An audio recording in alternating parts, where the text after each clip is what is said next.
you and the TechSoup team for hosting this and helping us to share this message. And we did this about a month ago, and we've got another plan. And so we just appreciate your support. And I told the group as we were getting started, I'm dialing in from a coffee shop today. Hopefully the audio is okay, but I also thought I'd share, there's a sign, the barista sign says, today you may be standing next to someone who is doing their best not to fall apart. So whatever you do, do it with your kindest heart. I thought that was a good message to start to carry on through the day. So I quickly wanted to do just intros of our group. So maybe we will do that, and then we'll go into the agenda. As Enrique said, my name is Jesse Maddox. I lead our nonprofit social impact customer-facing efforts with PagerDuty.org. I've been in the space for quite a long time, working with this intersection of enterprise technology and social impact. I always love to connect with folks that are doing the work, and hearing stories about how these tools actually really help transform folks. So happy to be here. I'll turn it over real quickly to Laura Parody from Slack to do an intro and go through quickly, and then we'll jump into the agenda. Perfect. Thank you, Jesse. Hi, everyone. I'm Laura from Slack, and I'm here from sunny or not so sunny Miami, Florida. I'm a success manager, and I work specifically with nonprofit clients, and my background is obviously in nonprofits. So it's interesting to be on the other side, and I'm excited to share a little bit about how Slack can help you further your mission. Let's go over to Matt. Hi, everybody. I'm Matt Shutlawful. I lead our nonprofit program at New Relic as part of the newrelic.org social impact team. I'm here with my dear colleague, Holly. We're so happy to be with you here today and to be part of your success. So I'll pass it over to Holly. Hello, guys. Welcome. Thank you so much for joining us. I am Holly, and I work alongside Matt at New Relic. It is my honor and privilege to all non-profits, not-for-profits globally to really empower you to do your best work. And so I'm very excited to be at this webinar today and learn all about how to set up your digital HQ. I will hand it over to Jesse. Great. Thank you, Holly. And as we go into the agenda, we have a quick poll question to kind of kick things off. So we'll do that, but we want to get a sense of the size of the organization.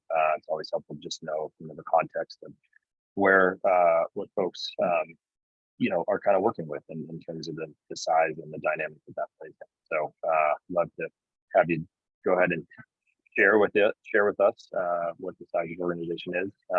And as we do that, we're going to just quick overview here. We're going to take a quick look back. Some of you may have been on the first webinar. If you were, thank you for coming back. Hopefully it was valuable information. So we'll just very briefly touch on sort of the context of that discussion and how it leads into this. We'll do a brief overview of the tech stack and how New Relic and PagerDuty and Slack all tie together. We'll talk about why you need a digital HQ.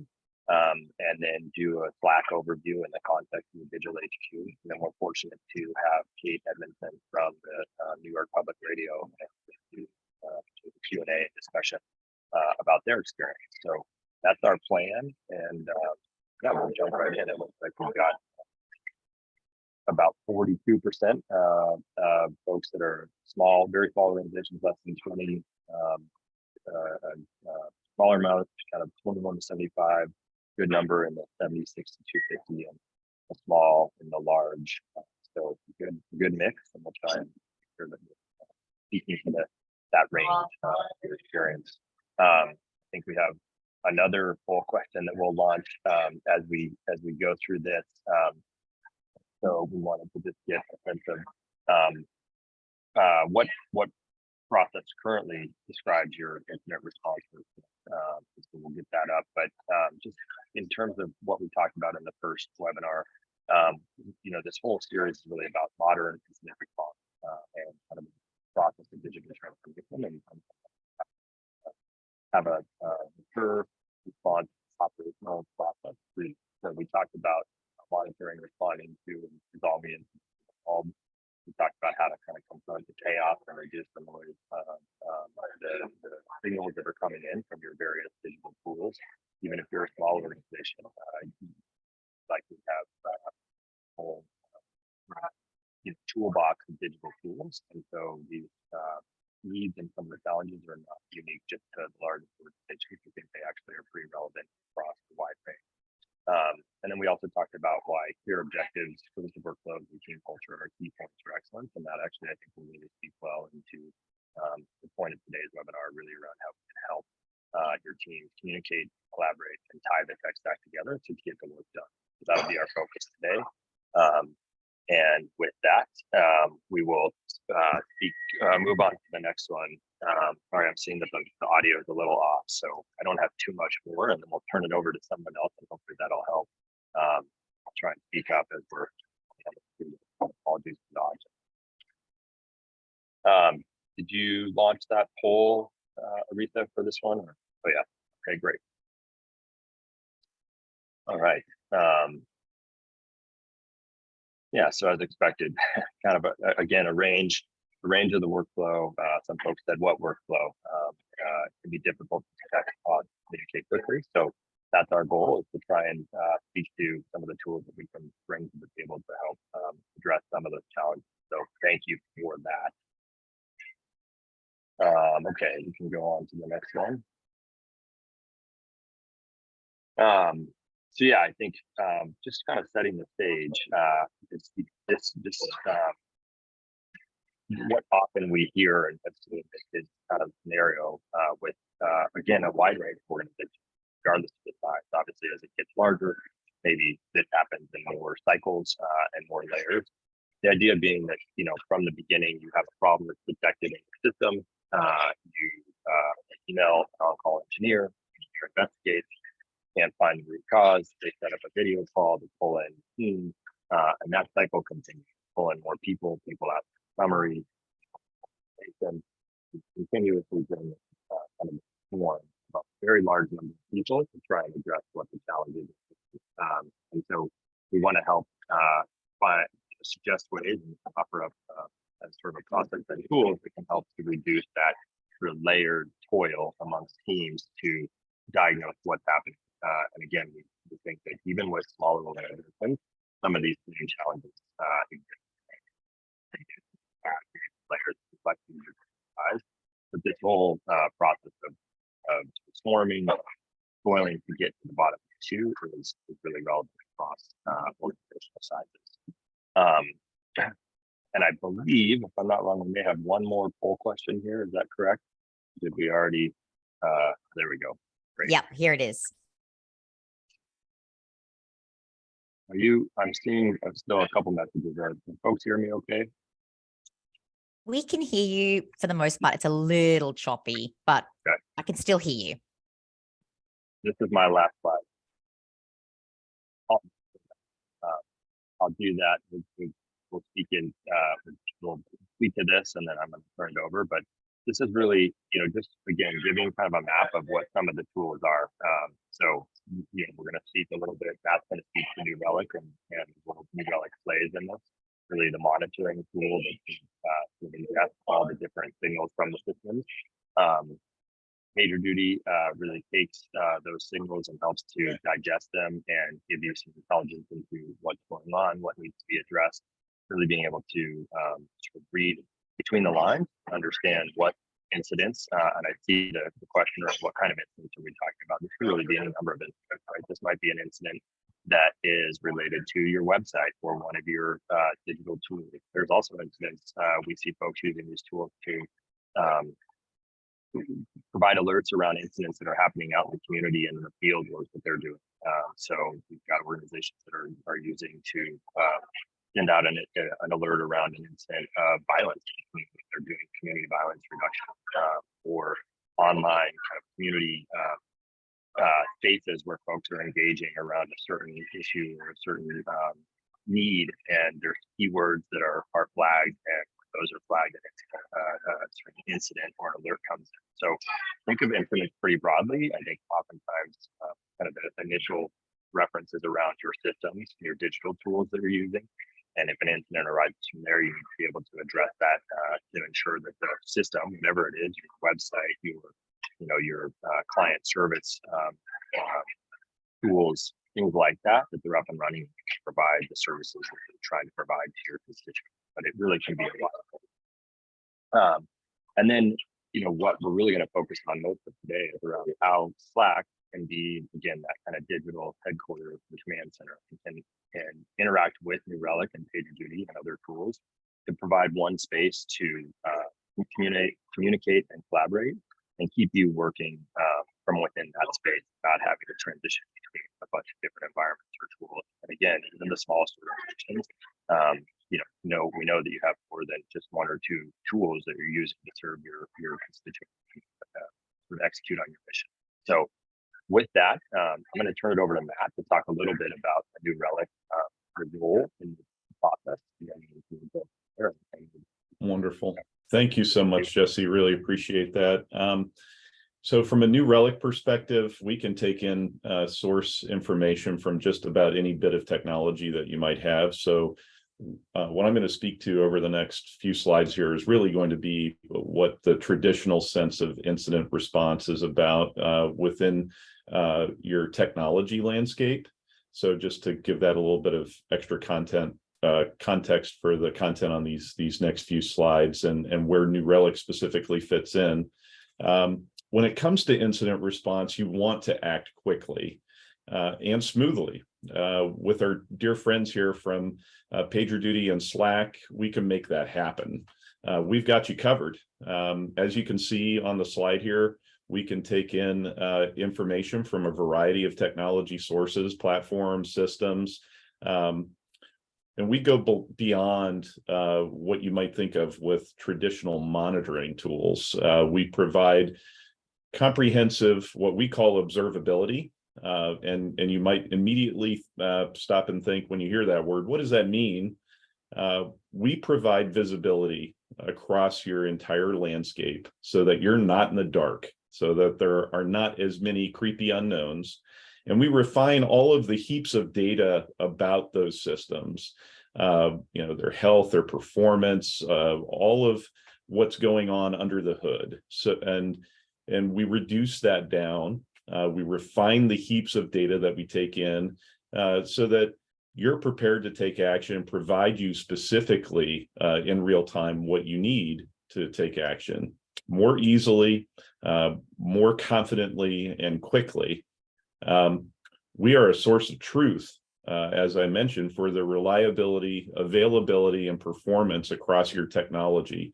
It could be cloud systems, it could be servers, it could be websites, could be custom applications, APIs, any number of things, you name it. Won't waste your time with all of the possibilities. Reach out to us. We'd be happy to talk to you more about it. The whole point, though, as far as this goes, is to save you and your team time and energy so that you can focus your attention and act in a way that's pointed towards where your energy and time is best used and most needed, moving the needle on your organization's mission. So by using technology, our technology, the New Relic platform, in conjunction with PagerDuty and Slack, as you saw in the prior slide, we're in effect upstream. We're collecting all of this information around your systems, and we provide not only the visibility so that you can see and better understand what's going on across the landscape, but more importantly, and as we're going to talk about today, to help facilitate action, the specific actions to be taken by you or your teams in the response setting. We really are better together, and today, we're going to focus on the actions that you can take. Both from the perspective of getting the coverage and visibility, but specifically today, we're going to hone in on, as you've heard, incident response, the steps that you can take to help set yourself and your team up for success. We want to help you organize that process to consolidate the information and separate noise from Signal, give you exactly what you and your team need to move quickly in the heat of the moment. And by focusing on incident response, we know it's needed in every organization. It's relevant regardless of the size or domain of the organization and the work that it's doing. And more importantly, the tools and techniques that we're here to share with you, they're proven. And we know that getting it right can be a huge win for you and for your organization. All right, so with such an important topic, let's set the stage with a couple of visual examples that bring the theory into practice. So you can start to think about what we're about to talk about, and we'll go into more detail. One example is something that everyone can and should do. It's somewhat, I would say, ubiquitous in terms of the opportunity. The other is more about the art of the possible. With New Relic, we integrate seamlessly with Slack, just like we do with PagerDuty too. And we bring the information you need to be fully informed to take action when and how you need to. We're working together across these platforms and bringing that information to you in a way to streamline and simplify and to meet you where you are and where your teams are. On the left-hand side is an example of just a simple notification in Slack. So for those of you who are familiar and work in Slack, as I'm sure you'll hear more from Laura here in a bit, we want to provide that information and meet you where you are. New Relic in this case is presenting a significant increase in errors that have popped up in a billing service. Now, just to be clear, that's just a basic example. This same concept around notification to create awareness and keep teams informed could apply to your website. It could apply to servers or other systems. Like I said, we've got you covered. Importantly, though, an update is also made when this error rate in the example has subsided and returned to normal. So we keep you updated. We can bring this kind of awareness about your technology's health and performance right to where your teams are and where they're working every day.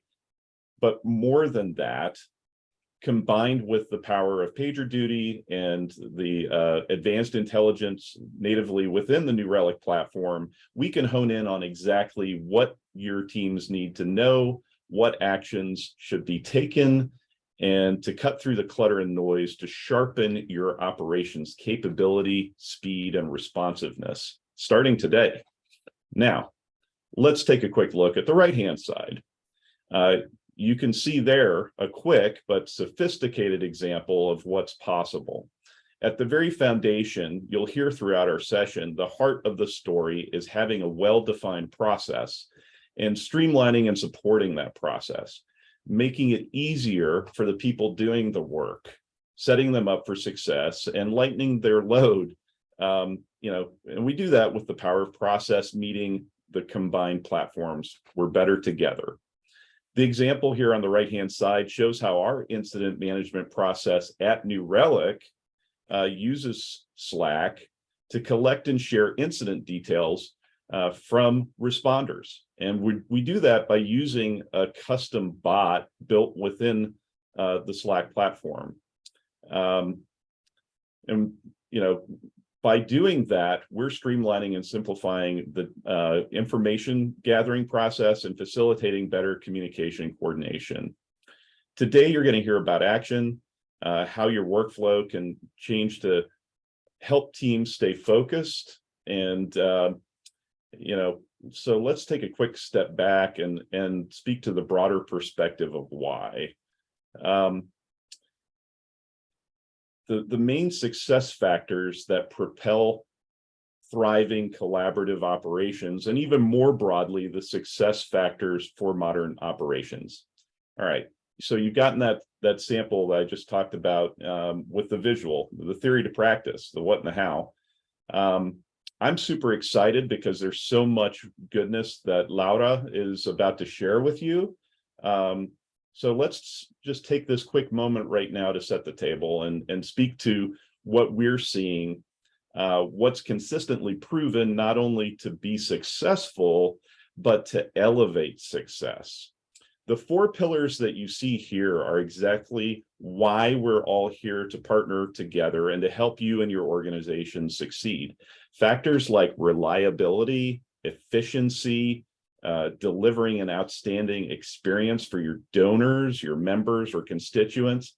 And while continuing to innovate, these are, foundational pillars that are just important to nonprofits, charities, and NGOs, and your stakeholders and beneficiaries as they are for commercial companies and their customers.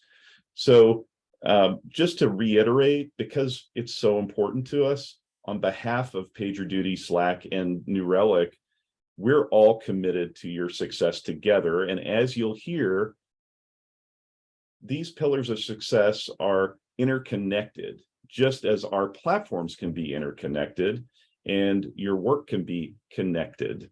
The work can be clarified, refined, and simplified. And with the Modern Ops Toolkit and the power of a digital HQ and Slack, we're here to enable your success. So let's go. Over to you, Laura.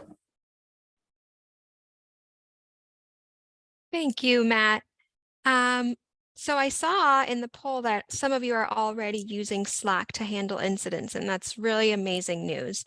So let's chat a little bit about Slack and the importance of having a digital headquarters in any sort of organization. I think especially organizations with limited resources, urgency of mission, folks that are wearing 10 different hats.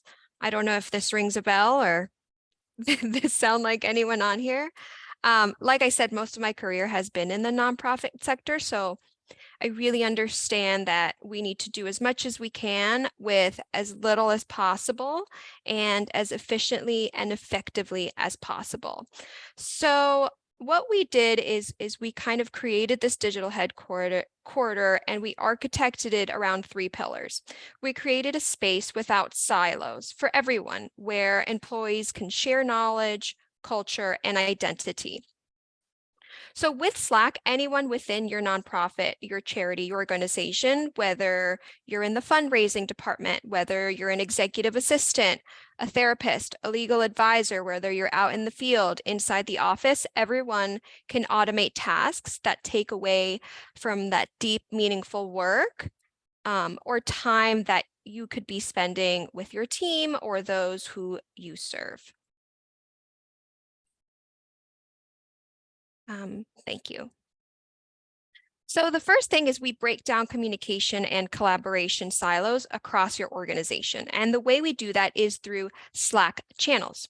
So Slack channels really transform how your teams work together, which results in increased performance because the structure of people's work in channels mirrors the priorities of your nonprofit. And we really take this one step further. We get you out of email silos, phone calls, even faxes, and we invite your partners, your donors, your vendors, your constituents in to Slack through Slack Connect and provide the ability to collaborate securely in real time.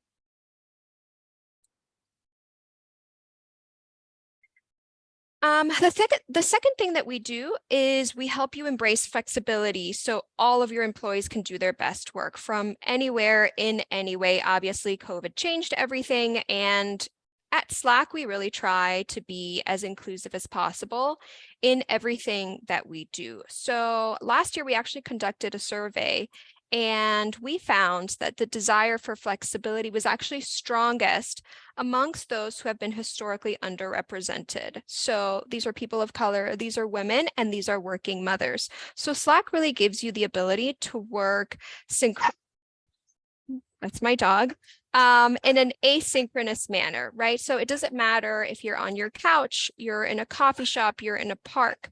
And we like to do this through something called huddles or clips. So your employees can choose where and how they participate and contribute their best work.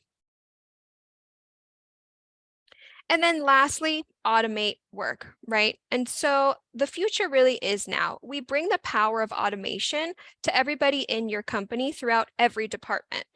80% of workflows that are built in Slack are actually created by non-technical folks, non-developers. So everybody has the chance to automate their tasks, their daily processes with our building blocks and our workflows. So honestly, I'm, not the most technical not the most technical person, and it really is sort of a lovely, intuitive process that even the least technical folks can engage with.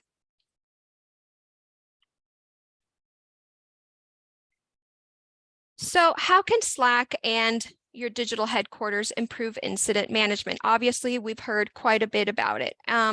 We did a survey of some of our customers who are using Slack for incident response and found some really incredible statistics, as you can see here, right? So 17% faster time to detect incidents, 19% reduced mean time to resolve incidents, and then 86% agree that Slack makes it easier to share learnings, right? And this is within Slack, but also Slack and leveraging these various integrations, such as PagerDuty and New Relic. So 3 simple tricks to get started, right? How do I even get started? So step 1 would be to integrate your monitoring or observability tools, again, such as PagerDuty and New Relic, to Slack so that you can get real-time alerts in channels where your team works and to automate parts of your incident response. Number 2 would be to start using incident channels to collaborate and document incidents to supplement what you already use now. So like a video war room with Zoom, or you can integrate it right into Slack, or we have our native tool called Huddles. And then number 3 is you don't need everything sort of automated on day 1 to start getting the value out of Slack and its integrations.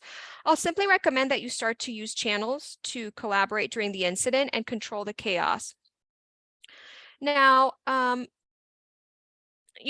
I saw in the questions that there was like, what kind of incidents? And Jesse, I just want to reiterate your point, right? An incident can be, hey, maybe your website is down, but an incident can be like, hey, we have violence here, right? And so it's kind of like your definition of what that looks like for your own specific organization.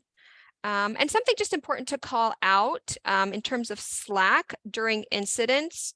Number 1 is you want to take those conversations out of DMs, right? You want to be able to have this incident be as transparent as possible and get the most visibility as possible to those who need to be aware of that. And then another recommendation would be to use threads, right? Threading in that message just to keep everything organized and you're not like flooding the channel and the larger team.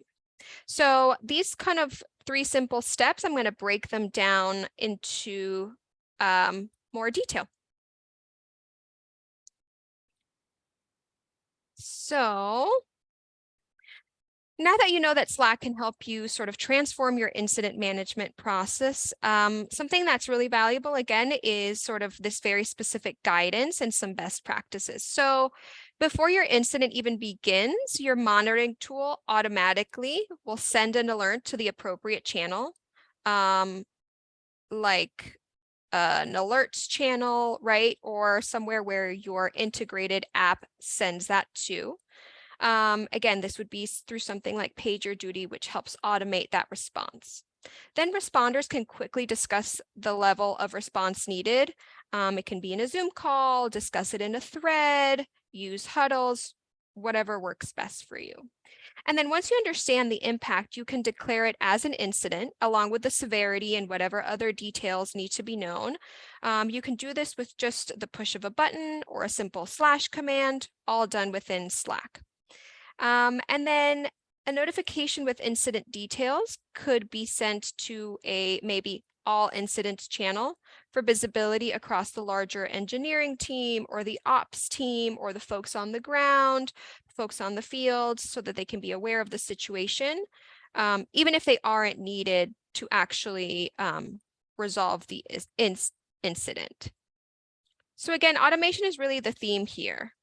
And then we can go on to the next slide. So as the situation evolves, other team members can enter the channel, but when they join, there's no interruption, because instead of announcing themselves and asking for an update, they can just literally scroll up and they can see exactly what's happened. They have all the data there, all the historical information. And then each team or each squad can have a separate thread for very specific topics, right? When there's a lot of back and forth, you don't flood that channel. You're keeping everything organized in your threads. And if you need like a real-time discussion, again, you just use Slack Huddle and you can talk it through right in Slack. And something that I really love, which is just really like super low-hanging fruit, is to use emojis as a way to dictate where you are. And so, for example, a thumbs up, right? Just to show support for the approach that you want to take. Or if something was completed, you can put a little check mark. Or it's like, hey, I've got eyes on it, I'm working on it. You could put the 2 little eyes. And so this is just like a very easy way for people to have a summary of where you're at. And then you can see how this sufficient collaboration and sort of total visibility across the team results in faster time to resolution. And I'm going to go to the next slide, please. And then, of course, when something happens, right, they're really stressful. So building an incident report or doing like a post-mortem, it can take a lot of time, and a lot of times you don't have all the information. A lot of time it can be quite biased because you don't really have everything recorded. You definitely don't have time to like take notes while this incident is going on. And so what's really great is, for example, as you're looking through your messages, you could put a little light bulb just to be like, hey, you know, this is something we can look at, or hey, this is something we did right. And you can also even search for that specific emoji. And then so you can use that emoji when you place it under a message. It'll send that message to another channel where you could essentially just be keeping all of your ideas or your light bulb moments. So the incident reviewer can quickly kind of scan the channel and put it together very easily into a timeline, into an incident review.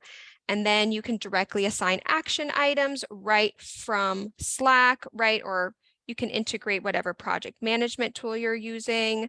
So your postmortems and your incident reviews are really just painless and easy with Slack.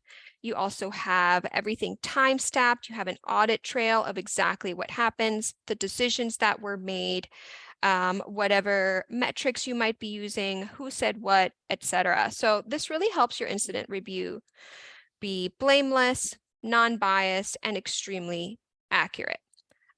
So that's actually all I've got today, and we can move on to the next slide. Thank you so much. Thank you so much, Laura. That was great. So I am very happy to introduce to the webinar Kate from NYPR. Kate, maybe you want to introduce yourself and tell us what you do at New York Public Radio. Sure. Thanks for having me. My name is Kate Edmondson. I work at New York Public Radio. I'm the Senior Manager of Platform Engineering. And what that means is I am a software engineer working on websites and apps, but I'm also in charge of the platform group. So that covers sort of backend engineering and DevOps. So some of the parts that we've been hearing about, monitoring and making sure our services are healthy and our websites are up and things like that. That's what I do. Awesome. And how is that going? What are you guys currently doing for incident management reporting, philosophy, thinking, systems? How's it going? Yeah, I would say it's at a workable state with room for improvement. We, as our team has been, New York Public Radio is an organization of about 350 people. Our team, the digital and sort of product-oriented team is maybe more like 20. So we're a small team within a large organization. And my little team is, three people or 4 people. So the rest are designers and engineers. And we, our team has been kind of maturing over the past 15 to 20 years. And we use all 3 products that are being discussed today. But we also have sort of a smattering of other things that we have used over the years. So I think that the place where we're in today is we do have a process in place for incidents kind of at all levels, small things that are not necessarily big issues, maybe a certain page on one of our websites is throwing a bunch of errors, to giant emergencies like the live stream is not playing or wnyc.org is down or something like that. It's workable with room for improvement is, I guess, how I would say. We have monitoring set up. We use AWS for quite a lot of our monitoring, and increasingly New Relic. We've had an account and a couple of monitors set up with New Relic for several years, maybe even many years, but we were kind of underutilizing it. They were mostly keeping track of our apps, and those have been somewhat neglected. So we just ended a 2-week engagement with New Relic, actually, as customers of their Pro Bono Week, and got some recommendations and next steps, and are planning to, and in fact, are already implementing some of those recommendations. So we do have, and we also have a couple of other products that we've used in the past that give us sort of automatic information about errors across our websites. Some of those are integrated into Slack as well. We use Slack very heavily at our organization. And then finally, we do use PagerDuty on my team specifically. So PagerDuty is kind of currently reserved for our big emergencies.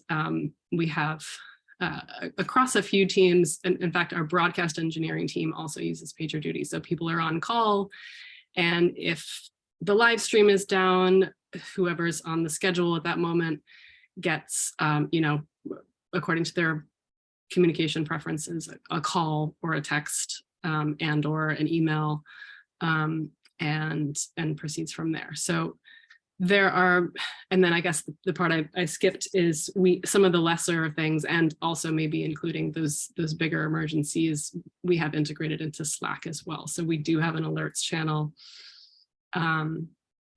We also have a sort of catch-all emergencies channel that gathers many of the people on our team, as well as some, our chief product officer and some stakeholders that, not everybody, because this is a sort of ongoing channel, but a place where, if you see something in there, you should go and look and see what's going on.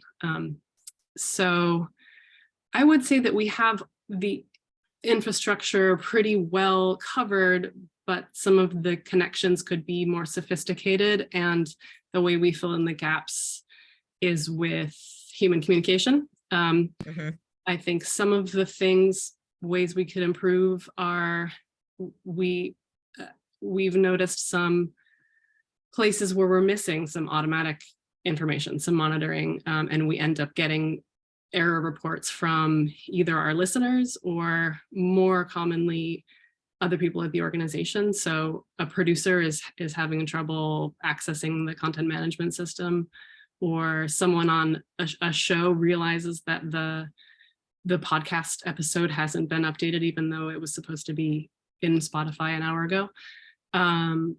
So those are the places where we're getting the information, but it would be nice to have it sooner before we get sort of complaints from other people. And I think we're in a very good place with where we can go from here. We have information, and we're setting aside resources right now and time to kind of consolidate and hone all that information. So That's amazing.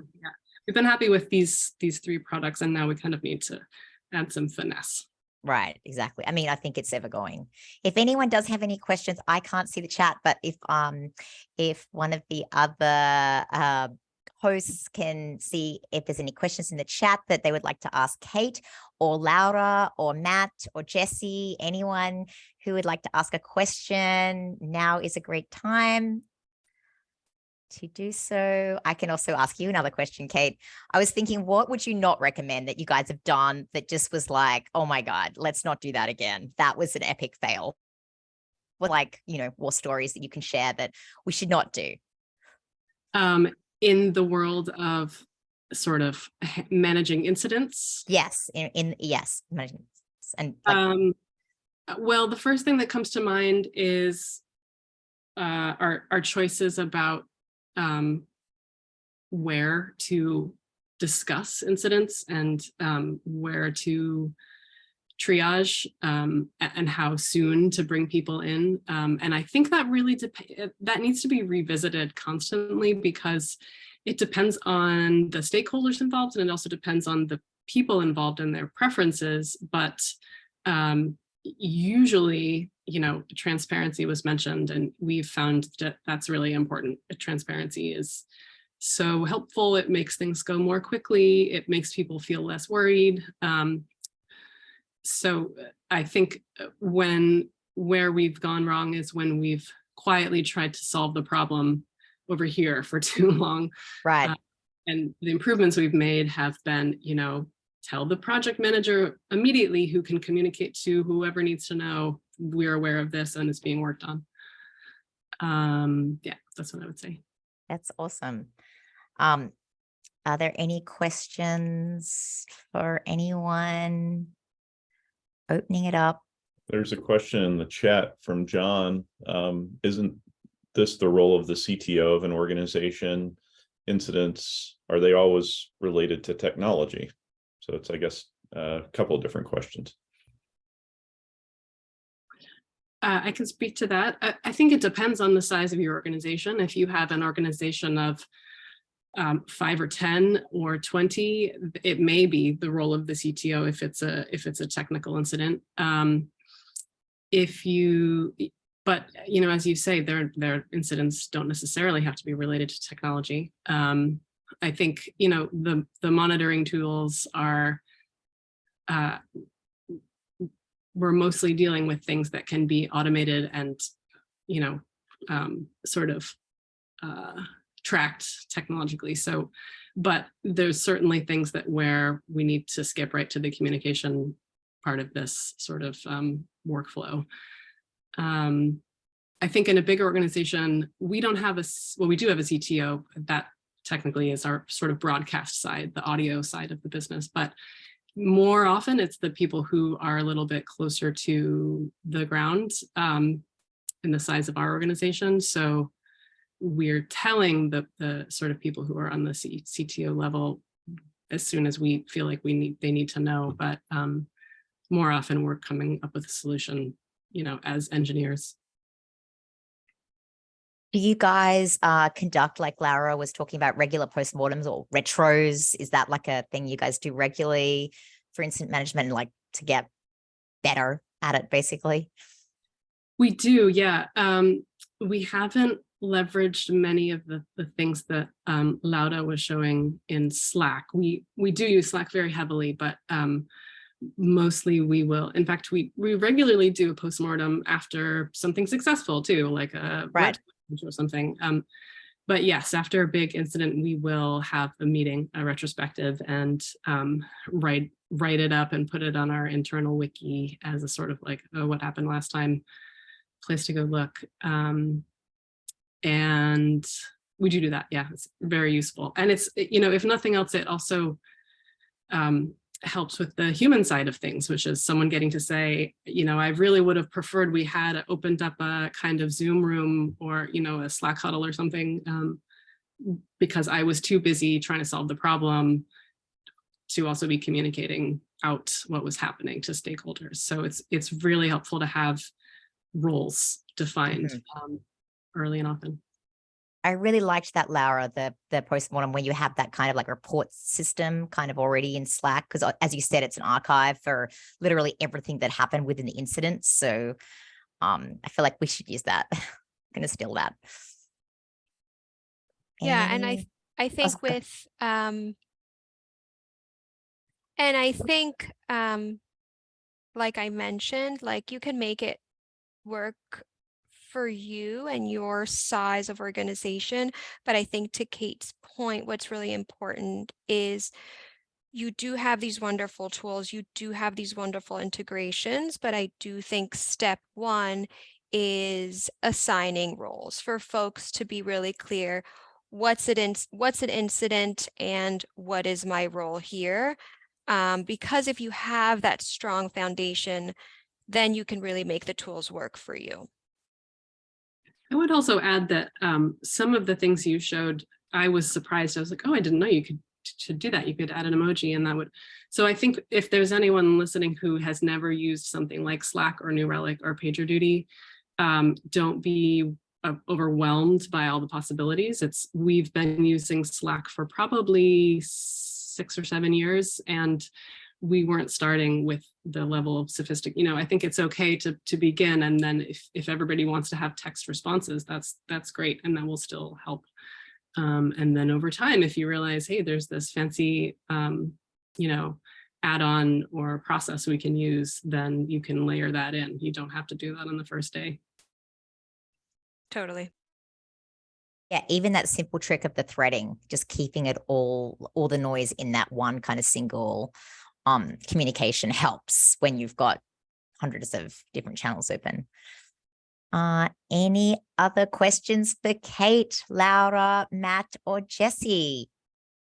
I can't see the chat.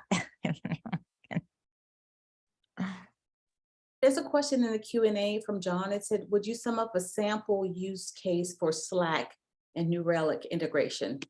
And that's for anybody. I can certainly jump in on that. There are several. One is, again, just sort of New Relic can present what we call notifications or alerts through Slack, because that's where the users are. So if there's something going on, like say, for example, a web server is down, just as the cleanest, simplest example, you can know about it as it happens. You know, it's not something that you have to go out and look and see. We do have a wonderful user interface that you can do some fantastic things with. But, you know, one of the key messages for today is that we want to meet you where you are. And that is the digital HQ, that is within Slack. So, you know, we can take it as broad as any of the information that we're collecting. We can refine it down and make sense of it and present that to you where you are so that you can take action. What we saw earlier in the little screen snip example was just for awareness. Okay, the billing service was experiencing a bunch of errors. It could just as easily have been turned into an alert where someone does have to respond, and that response actually can be taken in terms of the team or the individual who's responsible, going back to the example of a web server being down. When that web server is brought back up and the incident is resolved, you can communicate that back in through Slack, not only to the folks who are in the channel, but also just have a simple action to resolve the issue so that it's acknowledged. And you know, to Laura's point, the data is collected, everything's resolved, and so that the quality of information that everybody has is right at their fingertips, right where they are in Slack. They're seeing the updates as they happen. Those who are needing to take action or responsible for taking action can do that natively within the Slack user interface, something that they're very familiar with. So, John, I'd be happy to follow up with some additional detail. Feel free to reach out to Holly or to me. We can talk about the very basics of getting you up and running with that integration. It's really simple and turnkey, as well as what other ideas you might have on how to take things to the next level for you and your team. Yeah, Thank you, Matt. I might add also that, what Matt's he mentioned is you don't necessarily have to respond to everything. And once you start getting information flowing in, that's a great time to then say, okay, how much of this do we want to hold any of this back? Do we want to funnel any of this to something like PagerDuty if we need to sort of escalate it? It's really great. Getting data is a great feeling because you're seeing a nice picture of how your website or your all your services are doing, and then you can start to imagine the kinds of responses that you might want to take. So before you have that, it's hard to imagine what your process might be, but getting that information is really key. Thank you, Kate. That's exactly right. Start with getting the information flowing, and then it's basically just an exercise of continuous improvement. You'll get a sense of what really matters the most, and you can fine tune and make sure that you're just getting what you need and can separate out what do you just need to be aware of versus what really is something that requires immediate action and who should be doing that. We'll also provide some additional resources in our follow-up to give you some additional perspective on this that maybe provide some more specifics and more to sink your teeth into.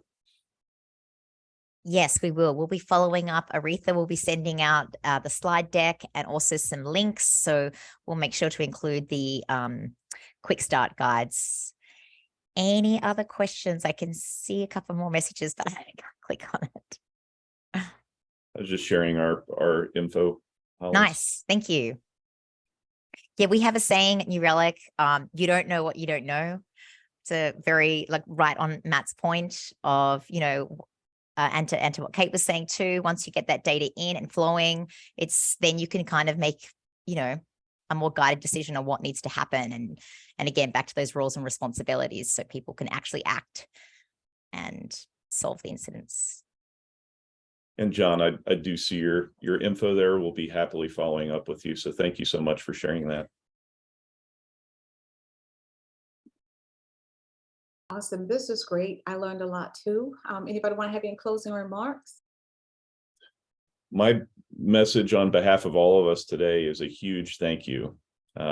Special thanks go to Kate. Thank you for joining us. We love you. We love to continue working with you and taking things to the next level. Many thanks to my fellow panelists and thanks to all of the attendees. Thanks for bearing with us with a couple of those early audio challenges. As I mentioned, please do reach out to us if there's anything we can help you with. We are here. We're motivated by helping you and your organizations succeed. That's what we're here for. That's what gets us fired up. Similarly, I'll just reiterate, we'll be following up with some additional resources. Please do know that we will be joined by AWS for our next chapter in this series, the third of 3 in December. So keep an eye on your inbox for that, as well as the resources we'll be sharing with you. We'll send out a copy of the presentation that will have some additional resources at a detail level at the end. Awesome. Thank you, everybody. Have a great day. Bye-bye. Thank you all. Take care. Have a great day. Thank you. Thank you, Kate. Bye. Bye, everybody.